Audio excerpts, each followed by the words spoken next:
Well, hi folks, middle of April now, so my first swallow today, so it's time to plant the outdoor potatoes in the containers. So as usual, I've got my 30 litre containers, I've got some blood fish and bone, I've got some specialised organic potato fertilizer, I've got my seed potatoes. These are Nicola, which are absolutely enormous, way too big. Look at the size of that. You could actually cut that in half before you planted it. And then I've got some Jazzy, all nicely chitted with the shoots on there, so they should grow away. And the soil I'm using is my own compost mix, which is 50% molehill soil and 50% sharp sand. And I'm also going to grow a few in some compost again this year and just see if there's any difference. And another thing I've got, which I'm going to try, I've got these fabric pots. These are 40 litres, so I'll probably put 4 potatoes in these, sort of 1 potato for every 10 litres, and see how they get on. I'm only going to do a couple, but it's just for pure interest, see how they get on. So I'll just show you how I plant my spuds now. So what I'm going to do is, first, just going to put about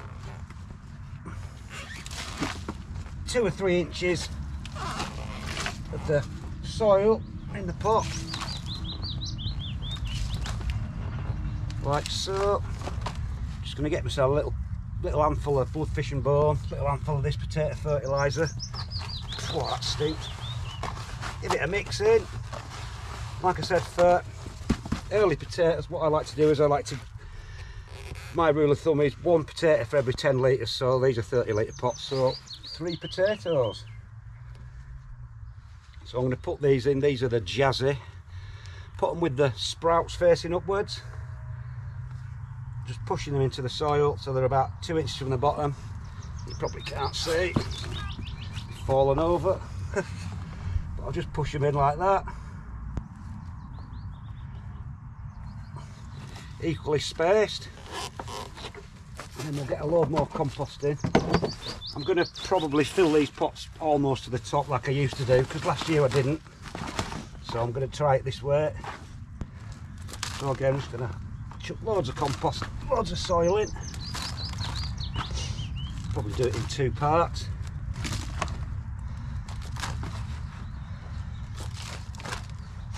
And again, another small handful of blood fish and bone, another little handful of this potato fertilizer. Give it a good old mix in.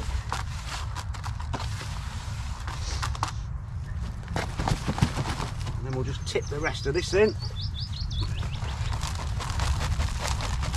I'm going to leave a good sort of 3 inches at the top of the pot, so that if the shoots do come through and there's still a bit of frost around, then I can just top the pot with more soil and just cover the leaves to protect them. So again, just a final bit of fertilizer. Mix that around.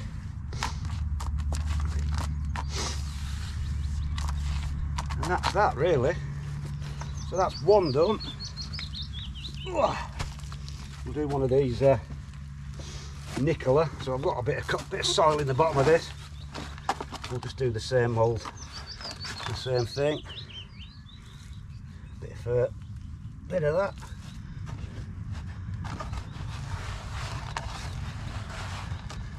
So I had such a poor crop last year because the weather was so weird early on. I didn't actually manage to save any of my own sweet potatoes, so I've had to buy some. And like I said, these are absolutely enormous things, so they won't make any bigger potatoes because it's not the size of the potato, because it doesn't really use any of the energy. It's how many sprouts you've got on that makes all the difference. So it's you don't, like I said, you don't get a bigger crop by growing bigger seed potatoes. It's an old wives' tale. So we'll put these in again as normal. Move my seed potatoes. Get a load of this in.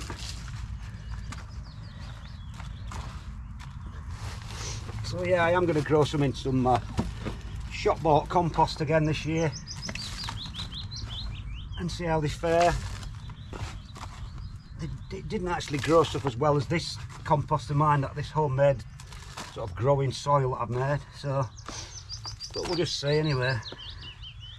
And it'll be interesting to see how these things get on in these fabric pots, because what they tend to do is they tend to dry out around the outside, and then when the roots from the inside touch the dry pot, they turn back inwards and they produce a massive root ball. These are what we used to grow the exhibition onions and things like that in. So whether it'll make any difference to potatoes, whether it'll be worse for them, whether it'll be better, who knows, but it's just one of those things, you just got to try it. Might be some kind of miracle way of growing them, but you never know. If you don't know, if you don't try, you'll never know. So again,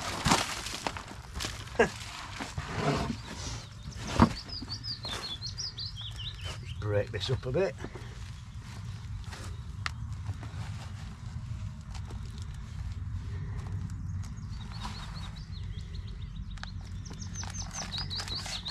A little bit more fert and a bit more of this. This stuff absolutely stinks, this specialist potato fertilizer. So generally when things stink, they're usually pretty good.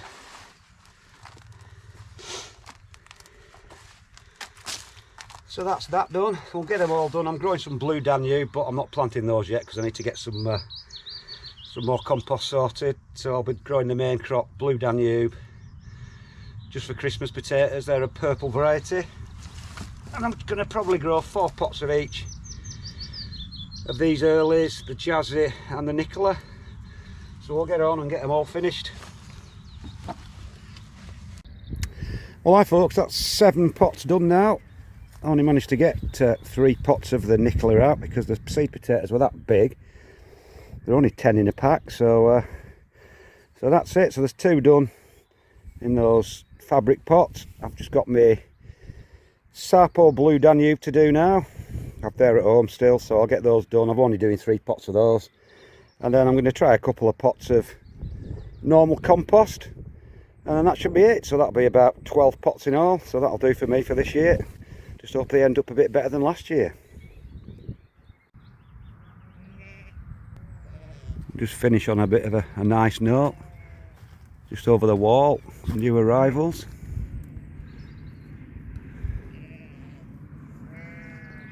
Absolutely loads of them. So there should be quite a laugh in a bit when they're running around. So anyway folks, that's about it. Spuds ahoy. We'll see you later.